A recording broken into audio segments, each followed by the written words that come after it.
Hey everyone, Joshua Kirk here with you once again. Now it's time for episode 205 of Album of the Day, in which for today's album review, I'm going to be talking about an Australian indie rock singer, songwriter, and guitarist who has pretty much become Australia's most popular indie rock singer right now, winning over critics and music fans alike with her debut album. And now she is back with her second studio album, released on May 18th, 2018. And the album is called Tell Me How You Really Feel. And as you can see, I have this album on vinyl, and actually really like the album cover. Sure, it is just like a red Polaroid of Barnett's face, but her kind of dejected, melancholy look on her face actually fits in really well with kind of the dynamics of this album, and she also looks like she's like probably mouthing something, possibly the phrase, "Tell me how you really feel." Yeah, kind of like how Kendrick Lamar on his latest album, Damn, looks like he is literally mouthing the word damn. And there's the back.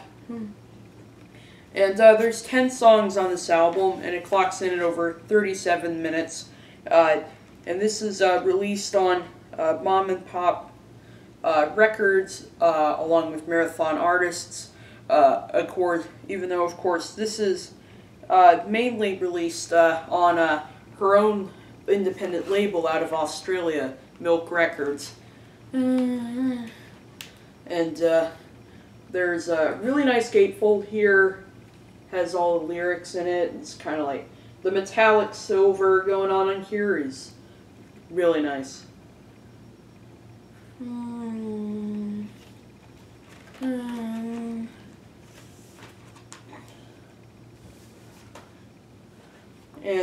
this album came with a limited edition poster that has like studio photos in it.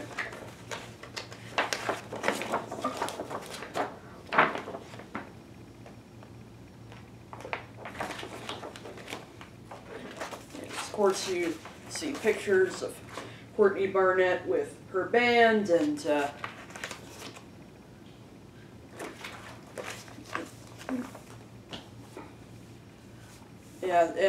this also, I also got here like a mom and pop promotion poster, basically for all the artists that are signed to the mom and pop label, which of course includes other iconic indie artists like Waves and Sleigh Bells.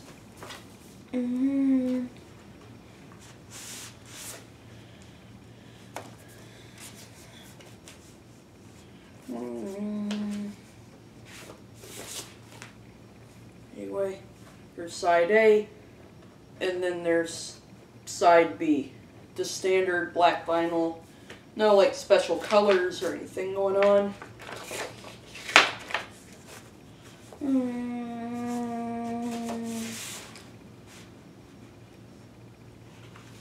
And that's the vinyl packaging for Courtney Barnett's Tell Me How You Really Feel. Now, I know that a lot of people...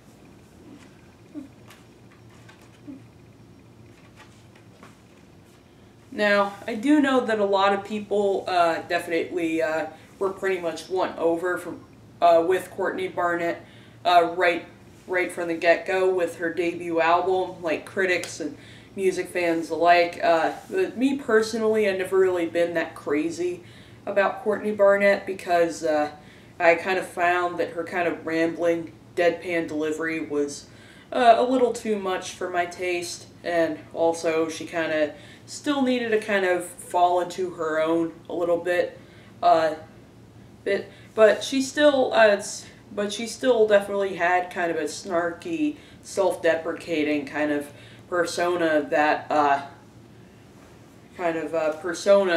was somewhat admirable. So she definitely had potential to somehow like floor me with her next album. Of course, it's been a few years since Barnett last put out her debut album, but she's still been pretty busy in the music world. For example, she put out a side project with Kurt Vile in 2017 called Lodyssey Lice. And of course, I definitely kept my mind open for her next release. And I have to say that upon hearing Tell Me How You Really Feel, I definitely think that she's made a significant improvement on all fronts. There's better production, better writing, and also her vocal delivery, I think, has improved somewhat. I mean, she's still got kind of that deadpan delivery and definitely an Aussie swagger to her voice, which I find pretty admirable, as I have had a soft spot for Australian voices for a real long time. But I think this time she sounds more self-aware and more coherent here on this album. Like, I'm able to decipher her emotions more on this record. Like on the opening track, Hopelessness, which of course is a beautiful song title, sort of describing kind of her emotions that she's sort of feeling in this low point in her life. Instead of like hitting you right in the face with like a wild energy, the song opens up with a kind of dreary and dark but beautiful rhythm guitar riff which really fits her vocal delivery really well, which sounds kind of dejected and melancholy here as she opens up the song with the line of "You know what they say, no one's born to hate," which is a quote pulled straight from the one and only Nelson Mandela. But like the line can not only be sort of applied to issues such as race, but it also can be applied to like relationships and trying to treat everyone the same way you would like your family or your friends or something like that.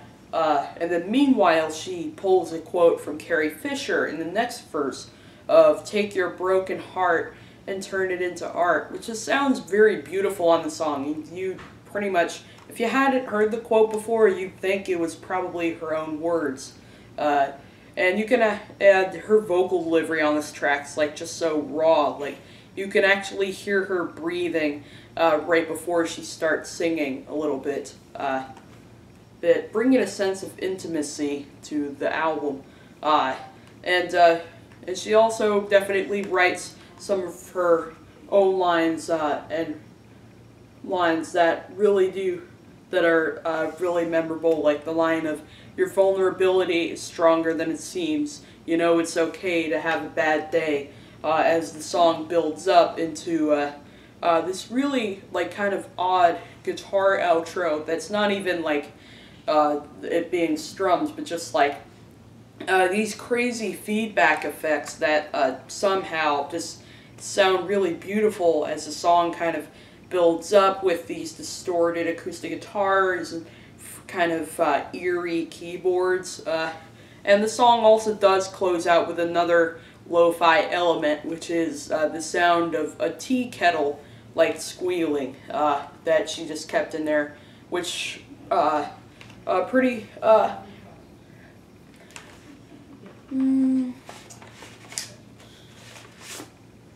which kind of like accidentally really works as a transition into the next track, "City Looks Pretty," which is definitely one example of Barnett's maturity in her songwriting, as the song sort of addresses a relationship that's kind of fallen apart, which you can hear in lines like, "For 23 days I've ignored all your phone calls," and started talking about how friends treat you like a stranger, and the strangers treat you like their best friend. Oh well. Which you can definitely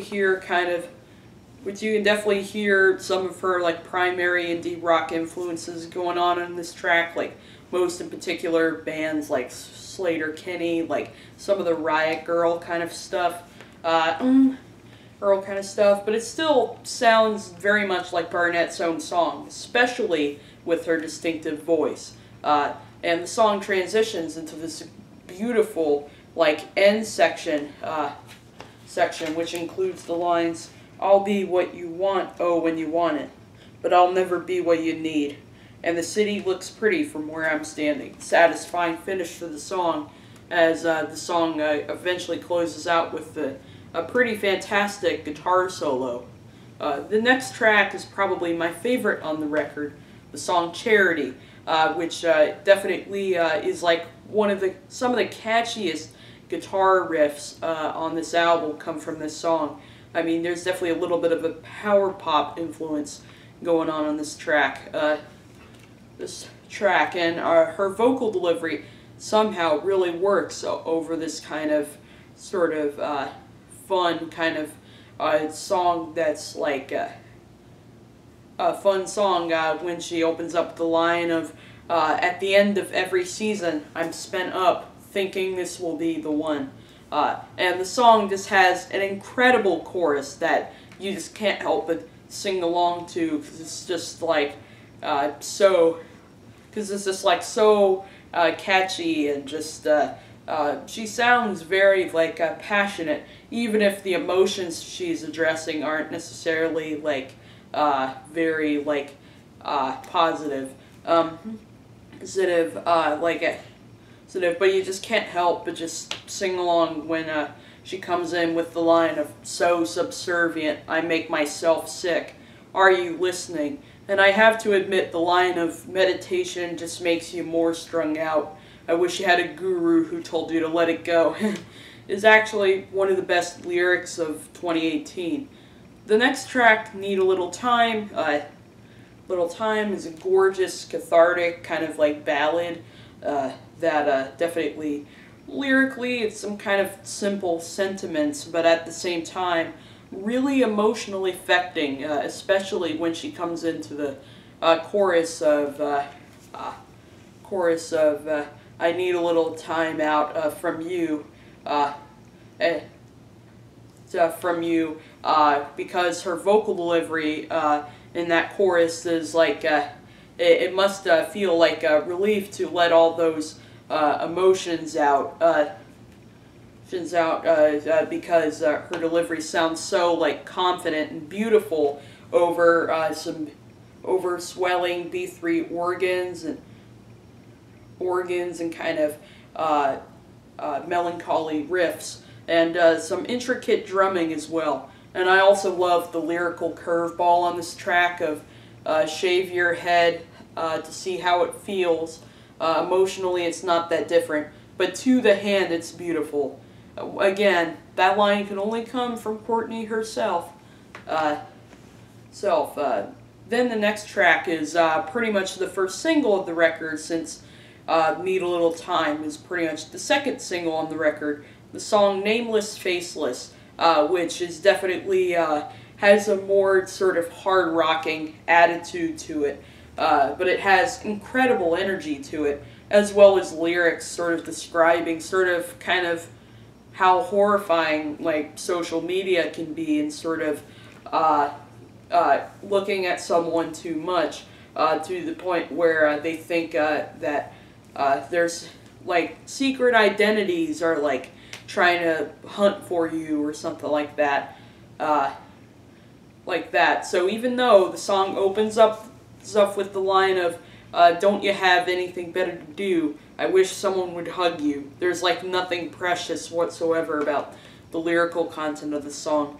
And I love how she slips in there a Margaret Atwood quote of, "Men are scared that women will laugh at them, and women are scared that men will kill them," as she sort of talks about how she's always the one holding the keys between her fingers.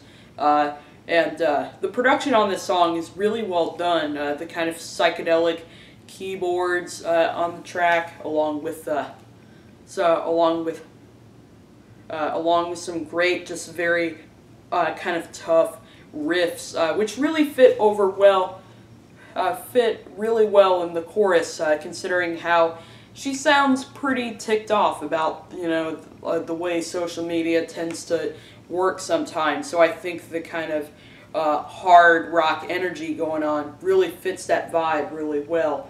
And it's got definitely really nice guitar solo towards the end as well. And not to mention, Kim Deal of the Breeders provides those kind of Beatlesy harmonies to the track, which work really well. And the line of, he said, "I could eat a bowl of alphabet soup and spit out better words than you." On paper, it may sound kind of silly, but it works. It works. And of course, forgot to mention some really nice kind of psychedelic vocal harmonies on the track. Need a Little Time. The following track is called "I'm Not Your Mother, I'm Not Your Bitch," which is a hilarious song title, but probably my least favorite track on the record because the kind of sort of complaints that I had with her in the past kind of show up on this song.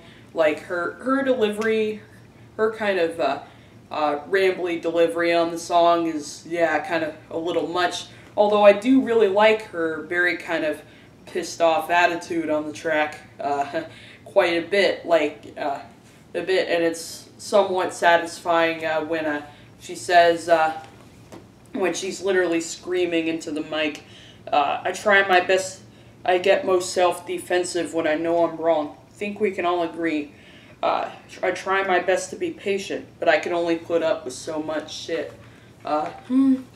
And the song does have some pretty good energy, just the way that it's kind of a little overboard with aggression kind of makes it seem like just kind of a little bit of a forgettable kind of blur in the middle of the album. The track "Crippling Self-Doubt and a General Lack of Self-Confidence," another great song title on the album,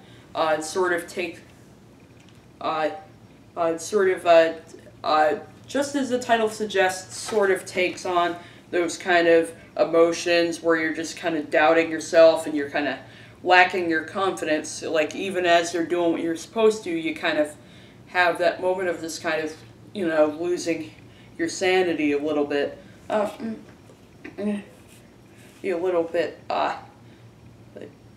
Which you can see from the opening lines of, they say whoever pays, the piper calls the tune.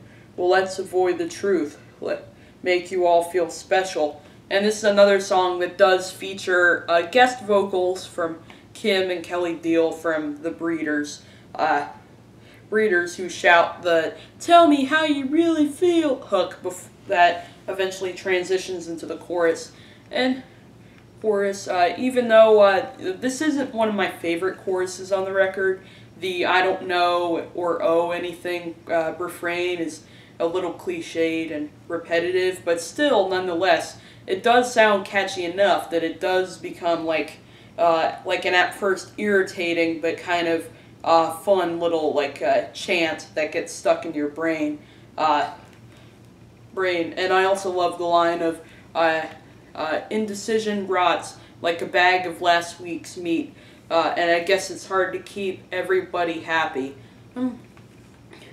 The next track, "Help Yourself," is like the funkiest track on the album. And this is definitely one of the more kind of probably more overlooked songs on the record, but it definitely does stand out on here. I do really like kind of the funky feel of the bass and the drums, and some really nice cowbell on the track too. The song features these. This is another song that does feature kind of stream of consciousness, rambly delivery, but even in this moment, I think it's controlled like consciousness going on here. As she kind of throws in some kind of off-the-wall lines of "This tiger claw gets patient, pull back and release. And I do really like how she instead of saying "help yourself," the line goes "help yourself," which is kind of a clever kind of play on words that she found while walking in the streets of Melbourne, Australia, like a sign in the store that said, please help yourself, and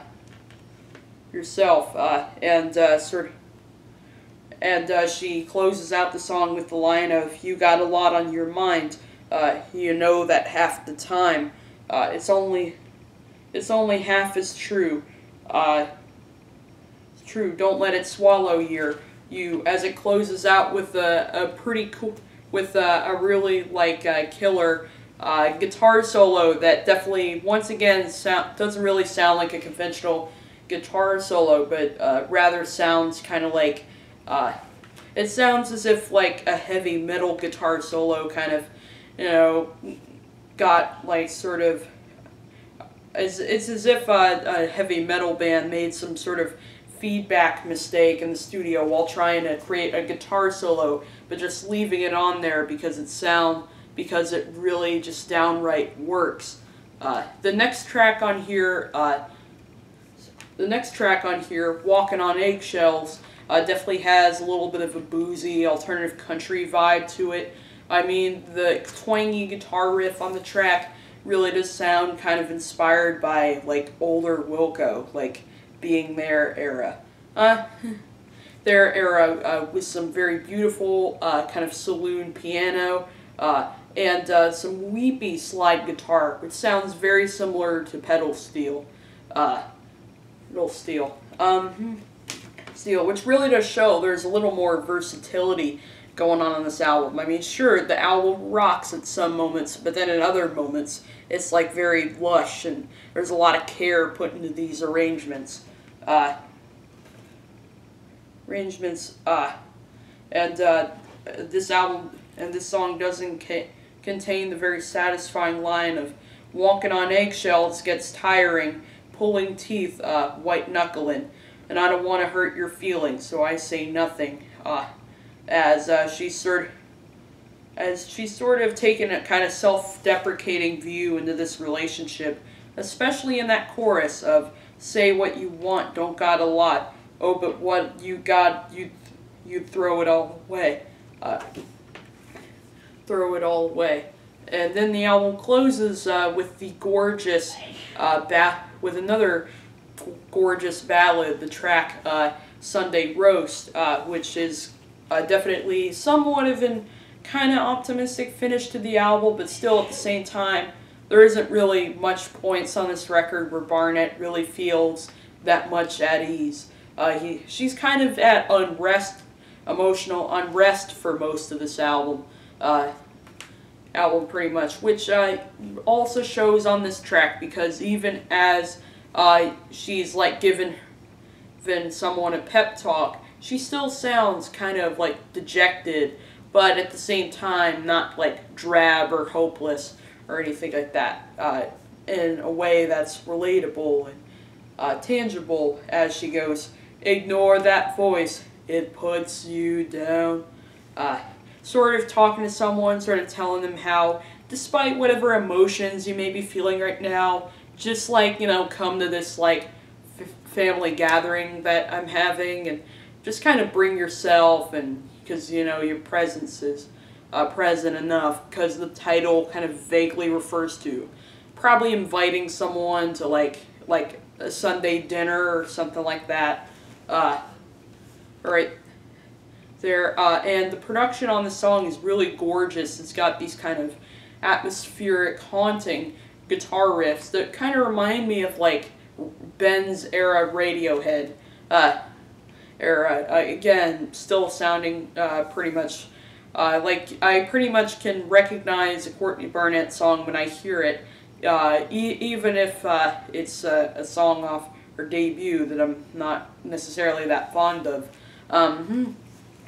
And then the song closes out with this very a very cathartic chorus that really does close out the album really well. It's sort of saying, "Keep on keeping on, you know you're not alone, and I know all your stories, but I'll listen to them again. And if you move away, you know I'll miss your face. It's all the same to me, you know, it's all the same to me." And it's just a really catchy refrain to close out the song, and some perfect closing lyrics for kind of the whole story. on this album. So the fact that it kind of fades out a little bit, so the fact that it kind of fades out abruptly, while I don't necessarily mind it, it kind of is kind of funny, considering it does have one of the best closing mantras throughout the album. So overall, I'm definitely really digging this album. I didn't expect to be like this impressed with this album, but I really was, really was. I mean, plenty of her longtime fans definitely seem to be enjoying this record too, but it totally makes sense to me why some that may not have been all that fond of their debut, including myself, are still really thinking that this is a better record for Barnett, because it's certainly more relatable, more cohesive, and definitely a more accessible record, which I give her big, sort of props for that. So I'm definitely feeling an 8 out of 10 for this new Courtney Barnett album, Tell Me How You Really Feel, which that's my review for this album. Check it out, and I'll see you for episode 206.